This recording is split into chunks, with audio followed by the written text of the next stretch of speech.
அஸ்ஸலாமு அலைக்கும் வரஹ்மத்துல்லாஹி வபரகாத்துஹு. அல்ஹம்துலில்லாஹ்.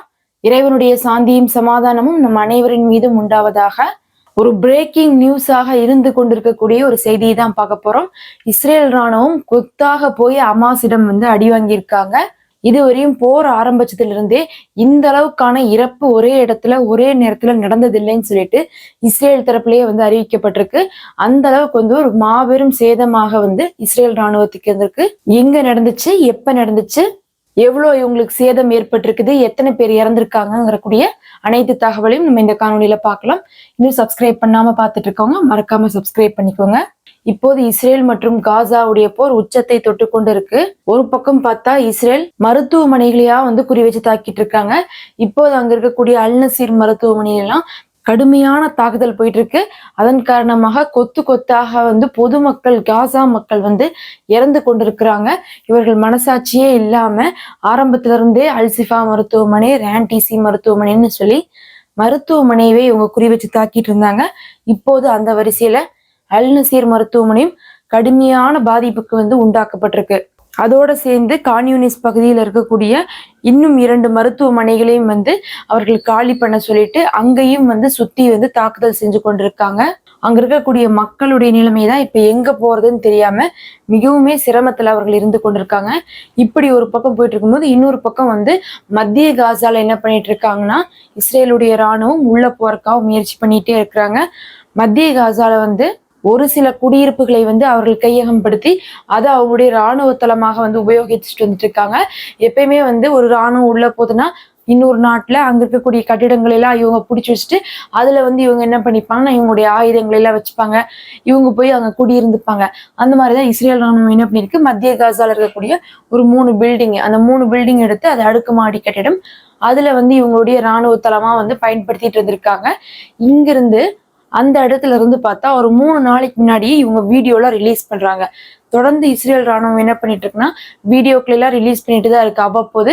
அப்ப ரிலீஸ் பண்ணும்போது என்ன பண்ணிருக்காங்கன்னா அந்த வீடியோல காட்டுறாங்க, இந்த மாதிரியான ஆயுதங்கள் எல்லாம் வச்சிருக்கோம், கன்னி வெடியெல்லாம் நிறைய வச்சிருக்கோம், இந்த கன்னி வெடிகளை எல்லாம் நாங்க பயன்படுத்தி தான் நாங்க காசால இருக்கக்கூடிய பள்ளிக்கூடம், இன்னும் ஹாஸ்பிட்டல், இன்னும் குடியிருப்புகள்னு சொல்லி எல்லா இடத்துலயும் நாங்க அந்த கட்டிடத்துல அழிச்சிட்டு இருக்கோம்னு சொல்லி இஸ்ரேலிய சிப்பாய்களே அதை வீடியோ எடுத்து அதில் டிக்டாக்ல எல்லாம் போட்டிருக்காங்க.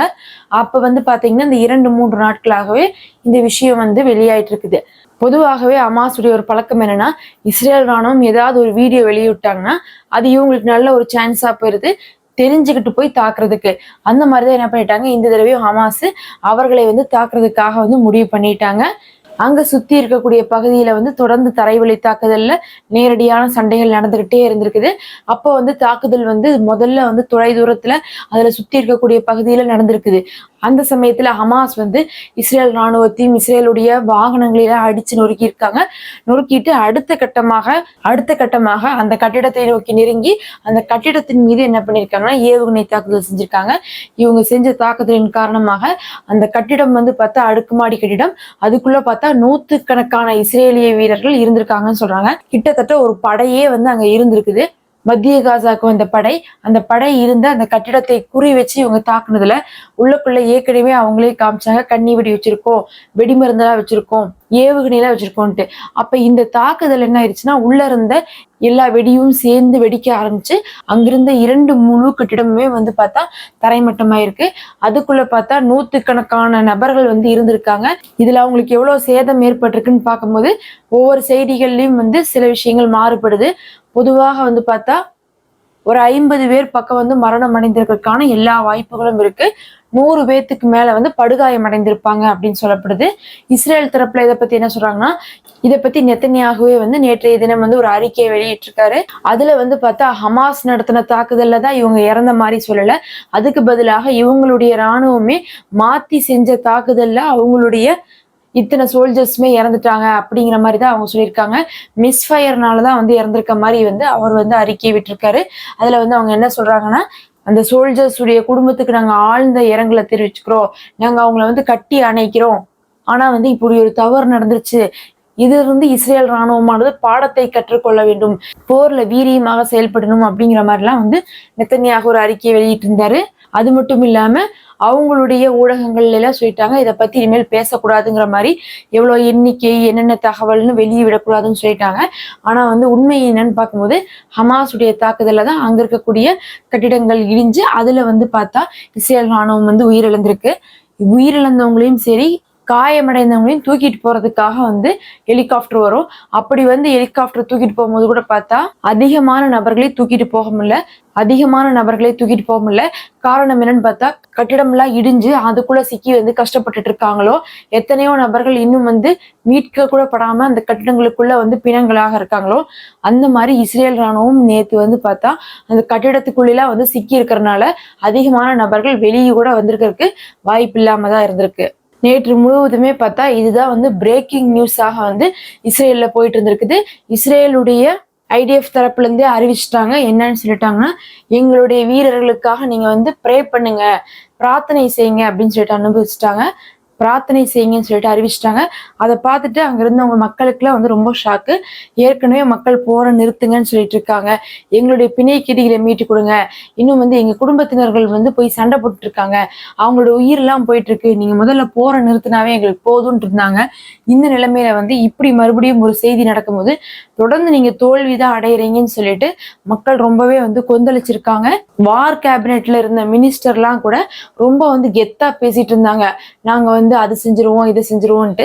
இப்ப பார்த்தா அவங்களே வந்து அழுகிற நிலைமைக்கு தான் வந்து நேத்து தள்ளப்பட்டிருக்காங்க. எல்லாருமே பார்த்தா இந்த விஷயத்தினால ரொம்பவே சோகத்துல வந்து ஆழ்ந்திருக்கிறதாக வந்து ஊடகங்களின் வாயிலாகவே நம்ம வந்து தெரிஞ்சுக்க முடியுது. அந்த தாக்குதல்ல இறந்தவங்கள பார்க்கும்போது கமாண்டர்களும் இருந்திருக்காங்க, ஃபர்ஸ்ட் கிளாஸ் வீரர்களும் இருந்திருக்காங்க, இன்னும் அதுக்கு கீழே இருக்கக்கூடிய சிப்பாய்களும் இருந்திருக்காங்க. இதை கேட்கும் போதே தெரியுது ஒரு படையாகவே அங்க இருந்து அழிஞ்சு போயிருக்காங்க அப்படிங்கக்கூடிய தகவல். இதுக்கு முன்னாடி கூட ஒரு தடவை ஒரு கூடாரத்துல வச்சு 81 நபர்களே ஒரே நேரத்துல வந்து இஸ்ரேல் ராணுவத்தை ஹமாஸ் வந்து அடிச்சாங்க. ஆனா அந்த தாக்குதலையும் கூட மிஞ்சுற அளவுக்கு வந்து இந்த தாக்குதலானது இருந்திருக்குது. அதனாலதான் இப்ப வந்து IDFல இருக்கக்கூடிய ராணுவ தளபதிகளே என்ன சொல்ல ஆரம்பிச்சிட்டாங்கன்னா, எங்கனால ஹமாஸை வந்து சீக்கிரமாக அழிக்க முடியாது, இது இன்னும் பல மாசம் கூட தாக்கு பிடிக்கும், அவர்கள் எங்களோடு வந்து வலிமையா இருக்காங்க, அவங்க வந்து தோல்வியை விட்டு ரொம்ப தூரமாக இருக்காங்க அப்படின்லாம் வந்து அவங்க தரப்புல இருந்து சொல்றாங்க. முதல்ல வந்து 3 நாள்ல அழிச்சிருவோம், 7 நாள்ல அழிச்சிருவோம்லாம் பேசினவங்க இப்ப வந்து சுரங்கத்தை பத்தி பேசுறதே இல்லை. ஏன்னா சுரங்கம்னாவே வந்து இவங்களுக்கும் அதுக்கு ஒத்து வர்றது இல்லை. சுரங்கம் இவங்க நினைச்சு பார்க்காத அளவுக்கு இருக்குன்னு தெரிஞ்சு போச்சு. அதே மாதிரி இப்ப ஹமாஸை அழிக்கிறது அப்படிங்கிறதுமே நடக்காது, அவங்க ரொம்ப வலிமையா இருக்காங்க, அவங்கள்ட்ட நம்ம சரணடைகிற நிலைமை தான் இருக்குதுங்கிறத இப்போது வந்து இஸ்ரேல் ராணுவம், இஸ்ரேலுடைய வார் கேபினெட், இன்னும் அங்க இருக்கக்கூடிய அனைவருமே வந்து ஒத்துருக்காங்கன்னு தான் சொல்லணும். எதிர்கட்சி முதல் கொண்டு வந்து இப்போது நெத்தன்யாவுக்கு வந்து அழுத்தம் கொடுத்துக்கிட்டே இருக்கிறாங்க. அடுத்து இன்னைக்கு நடந்ததுலேயே மிக முக்கியமான தகவல் என்னன்னு பார்க்கும்போது, மறுபடியும் ஹவுதிகளை வந்து அமெரிக்காவும் பிரிட்டானியாவும் வந்து 19 ஏவுகணை தாக்குதல் செஞ்சிருக்காங்க. இதனால வந்து ஹவுதிக்கள் வந்து கொந்தளிச்சிருக்காங்க. பதிலுக்கு அவங்களும் பார்த்தா ஒரு கப்பலை வந்து அமெரிக்காவுடைய போர்க்கப்பலையே தாக்கியிருக்காங்க. இதையெல்லாம் குறித்து நம்ம ஏற்கனவே இப்பதான் ஒரு வீடியோ போட்டிருக்கோம். அந்த வீடியோவுடைய லிங்க் வந்து ஃபர்ஸ்ட் கமெண்ட்ல கொடுக்குறேன், அதை பார்க்காதவங்க பார்த்துக்கோங்க.